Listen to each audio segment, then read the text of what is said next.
Një faleminderit shumë kryetari i Kuvendit zonja Sperapali për fjalimin tuaj domethënës dhe tashmë ftoj zotin Michel Taran si kryetari i pranisë së SBE-s në Shqipëri për të thënë fjalën e tij për të pranishmit. E nderuar zonja kryetare e Kuvendit, dear Ambassador Gonzato, dear Ambassador Nicholson from Italy, and dear distinguished guests, colleagues and partners. Dhe partner. Është më shumë se sa kënaqësi që të jem sot këtu për të ndërsa shënojmë këta hapje të portalit të legjislacionit si gur themeli për procesin ligjvënës të Shqipërisë. Dhe ky portal është më shumë se një platformë digjitale, është rezultati i një pune të gjatë vendosur nga Kuvendi me partnerët për ta bërë ligjbërjen më transparente, përfshirëse dhe të qasshme. Që nga 2019-a, prania e OSBE-s në Shqipëri, ndërsa ka punuar ngushtësisht me Kuvendin dhe me mbështetjen e qeverisë së Zvicrës, ka ndihmuar që të vendosen themelet për këtë tranzicion. Përtej sfidave, objektivi i të dyve ka mbetur i qartë për të ndërtuar një sistem të ndikueshëm ligjvënie. Të doja që të falenderoj ambasadorin Huber për partneritetin e vazhdueshëm dhe mbështetjen e palëkundur në këtë këndvështrim. Dhe kjo arritje është arritje e të gjitha përpjekjeve të përbashkëta të ekipeve dhe grupeve të ndryshme të Kuvendit, IT-s, grupet e zhvillimit dhe task force-in institucionale.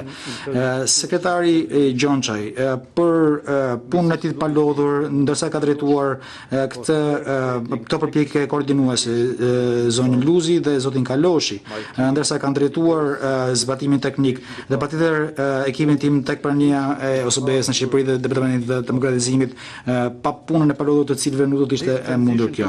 Ky tranzicion për legjislacionin elektronik do të mundsojë rezultate të vërteta, harmonizimin dhe konsolidimin e teksteve ligjore, përmirësimin e rrjetës së punës së brendshme të Kuvendit, do të shtojë transparencën dhe qasjen e publikut për ndaj legjislacionit dhe të fuqizojë gjithashtu koordinimin nëpërmjet të gjithë institucioneve të tjera ligjvënëse në Shqipëri. Që nga 2023 me mbështetjen për këtë projekt ne kemi arritur disa rezultate kyçe. Kemi zhvilluar 4 programe kompjuterik të thelbësore. Mbi 85% të stafit të janë trajnuar, janë përgatitur për këtë proces dhe mbi 82.000 faqe të dokumentave legislative që janë skanuar dhe mbi 5.000 faqe që janë shënuar për akte ligjore dhe miratimi i standardit akomantozo për tekstet e lexueshme nga kompjuteri dhe një lyje të brendshme dhe gjithashtu praktika më të mira të njësuara me Senatin Italian, Parlamentin Europian dhe Parlamentin Austriak. Sot, mbi 300 ligje në këtë moment që flasim janë të gjendshëm nëpërmjet portalit, rreth 100 për tyje janë të konsoliduara. Kjo është një themel i fuqishëm dhe është vetëm fillimi tashmë. Ndërsa kemi përfshirë dhe përqafuar legjislacionin, Shqipëria bashkohet me një numër të gjerë vendesh, përfshirë vendin tim Francën dhe të tjerë në Bashkimin Evropian që kanë adoptuar këto sisteme para shumë vitesh dhe e vendos veten si një drejtues rajonal në reformën legjislative digjitale. Përmëtej, kjo reformë është gjithashtu një hap thelbësor në rrugtimin e përafrimit të Shqipërisë me BE-n, tranzicioni për legjislacionin elektronik me objektiv 2030 ka një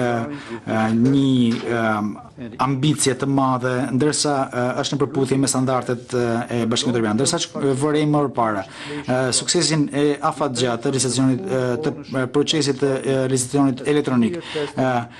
Vërejmë këtë si pronësi dhe dëshmi të qartë dhe përfshirje të sistemit legislativ shqiptar.